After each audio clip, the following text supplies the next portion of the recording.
my right and to the left of your screen, from Havana, Cuba, weighing 225 pounds, Badman Jose Quintero. His opponent, a phenomenon in the wrestling world, having won the World Heavyweight Wrestling title at 5 different times, weighing 230 pounds, from Phoenix, Arizona, the great Lou Thesz. Let's go to ringside.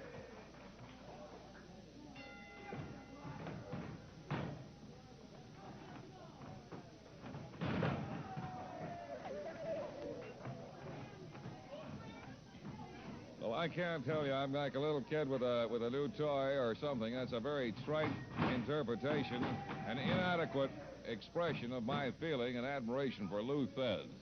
This man is a legend in the wrestling world. He was tutored by the great Ed Strangler Lewis.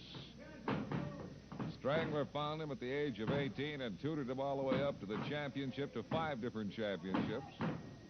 This man has just really one of the most fantastic sports backgrounds that any athlete could ever hope to have, to his credit. And what a tremendous champion he was. On the comeback trail, attempting to get that belt back again. Jose Quintero taken down very quickly. And the speed and agility of the great Lou Thesz is something to behold. I met Lou several years ago, did a radio show with him, He was interviewed on my radio show. And Ed Strangler Lewis was along with him at that time. And talk about Ed Strangler Lewis, this Lewis was just something to behold, too. They had a great feud going between Ed Strangler Lewis and the great Jim Londos, one of the great Greek wrestlers of all time. And Lewis beat Londos about 20 times, I guess. There's an elbow for the Cuban. And Thesz has picked up all the tricks that the Strangler taught him. Thesz filled the Los Angeles Coliseum week after week after week, and fills the arenas wherever he goes today. And the Cuban let him have one in the stomach, didn't even faze Lou. He wrapped the Badman alongside the chops, along that beard. Goes for the bear hug. Thesz, a terrifically strong man. Hammerlock maintained by Quintero. A hair takedown and by the Cuban. And you know something, I'm sure that the Cuban, even though he is going to give it his all, attempting to win this bout, that he must hold some admiration or at least respect for the wrestling ability of Lou Thesz. Look at the speed of Thesz. And he's got the Badman in a bad man's position. I've noticed that Thesz uses that elbow in that fashion. See that? Puts the elbow up against his opponent's head and then uses his own right hand to wrap his left hand, and transmitting the force of that blow down through the elbow. And it is legal. Body hug, bear hug by the Badman from Cuba.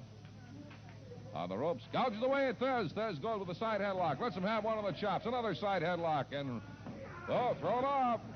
It overwhelms the Cuban. 2, 3, and that took care of Badman Jose Quintero. The great Lou Thesz adding another victory to his mile-long list of victories. Joe, very resplendent with a large gold fan, a very beautiful black robe trimmed in gold. And the referee is Frank Stoma. Mike Lauren protesting to the referee that Tokyo Tom should not have the umbrella. Still protesting. Much action going on before the match even starts.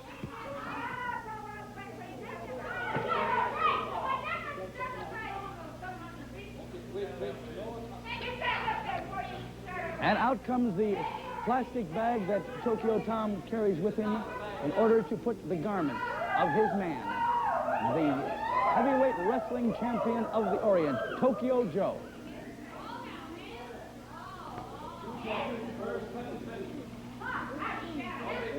And he is meticulously folding that garment, as you can see.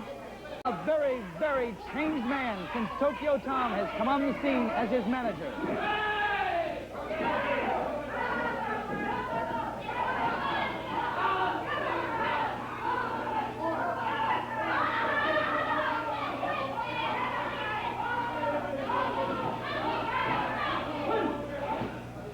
Mike Lauren doing the choking now.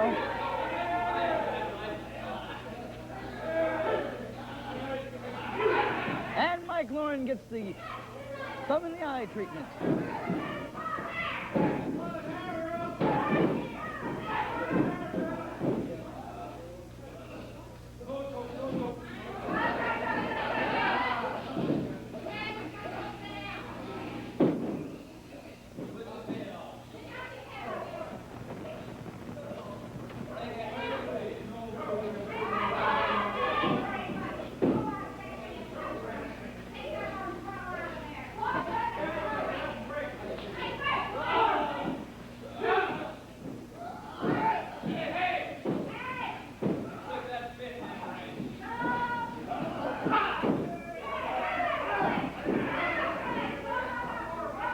Punches into the midsection by Mike Lauren, being cheered by the fans here. That elbow right into the neck sends the man from Tokyo down. A count of 2, and Mike Lauren underneath the rope. Both men under, but they're getting up.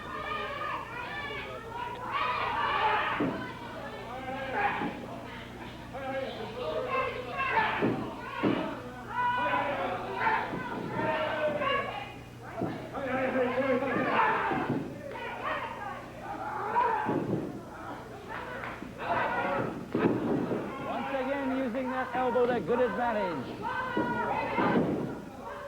Lauren trying for that pin. A count of 2. Tokyo Joe kicks out. A nice flip by Lauren. An arm drag into that top turnbuckle and right down. Mike Lauren putting the man from Japan in a bit of trouble. Tokyo Tom now climbing on the apron of the ring. Protesting loudly, protesting to the referee. Tokyo Tom very, very upset at this point.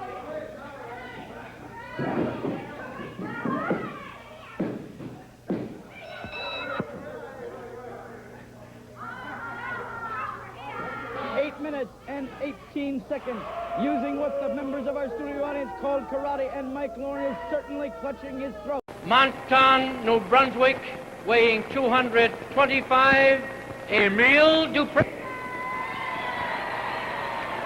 His opponent from Lafayette, Indiana, weighing 248, Bruiser Apples. The referee... It's the Bruiser, Bob. Just the Bruiser? Just the Bruiser. Just the Bruiser. The referee is Pete Sacco. This almost seems like a mismatch because Bruiser Apples is a rough, tough customer. Even Dupree is a young fella. Apples, you may remember, he comes from Lafayette, Indiana. He's as mean as they come. He just doesn't seem to want anybody to have any fun in there. He played high school football and was named every all-state team in the state of Indiana. Then he moved on to the Big Ten. And he was one of the roughest linemen that Purdue University ever had. Then he became one of the toughest professional players ever to play ball with the Green Bay Packers. And maybe young Mr. Dupree here has got something for the Bruiser, eh? But he is rough and tough and nasty. Has very little scientific skill.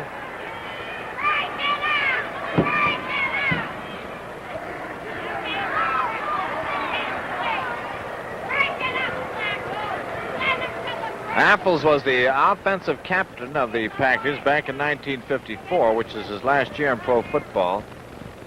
And at one time, he broke the leg of a Chicago Bear linesman who had boasted that he was the toughest lineman in football, and Apples broke his leg.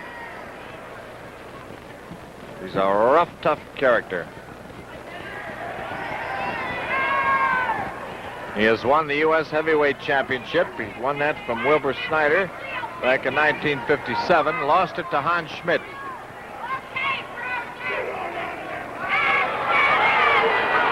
You hear that voice?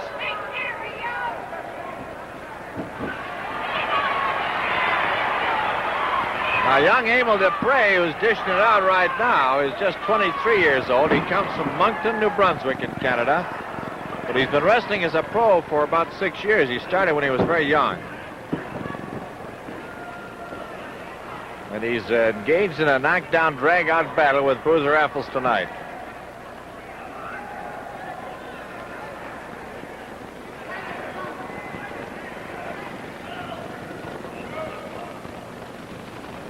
But Apples talks all the time in there. He's muttering and grumbling and calling Dupre a bum. I can hear him. He'll say, "Take this, you bum." He's got a voice like an army tank going over a ton of gravel.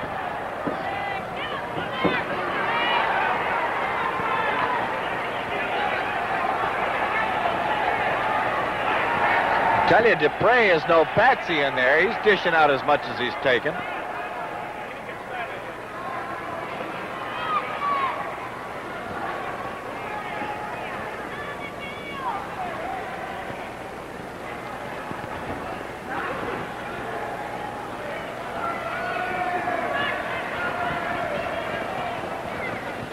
There's a whip.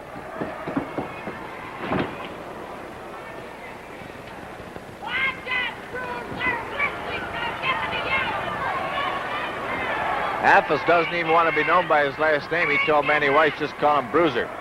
Here comes Dupre, and he didn't quite get out of the ring. Now he's out with an assist from Apples. Apples is coming right after him. He banged his head into the judges' stand. Here we have a judges' stand down here where the judges sit. Apples is going to body slam him right here on the rope. No, sir, he broke his back over the top. He got him on the apron and hit his back right across the corner. Now, Apples doing all this outside the ring.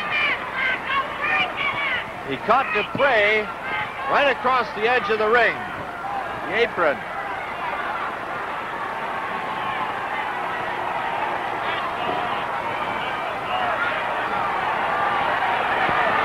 Boy, he's wild, that Apples. He'd be a good man to see in there with Fritz von Erich. Let them tear each other apart. Now he's doing knee drops. He's trying. He's got his own Prussian drop. He's coming off the top rope with a knee to the throat. This guy is just vicious. There's the 3 count.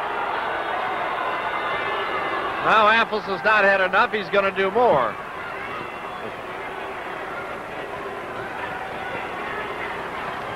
Now he's after Pete Sacco.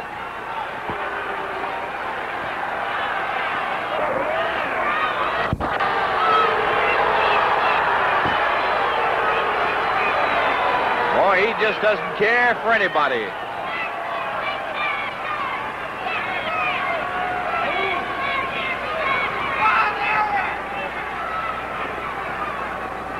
He wants to get that job done as quickly as possible. He doesn't care how he does it. Now he's going to work again on... The winner, the Bruiser. The Bruiser's the winner, but he's working again on Emil Dupre. Look at him. He's like a lion. He's got all Marty Moscato's men. I think it's time for me to move a little bit. They're taking him out forcefully. Look at him. He doesn't want to go out. They finally forced him out.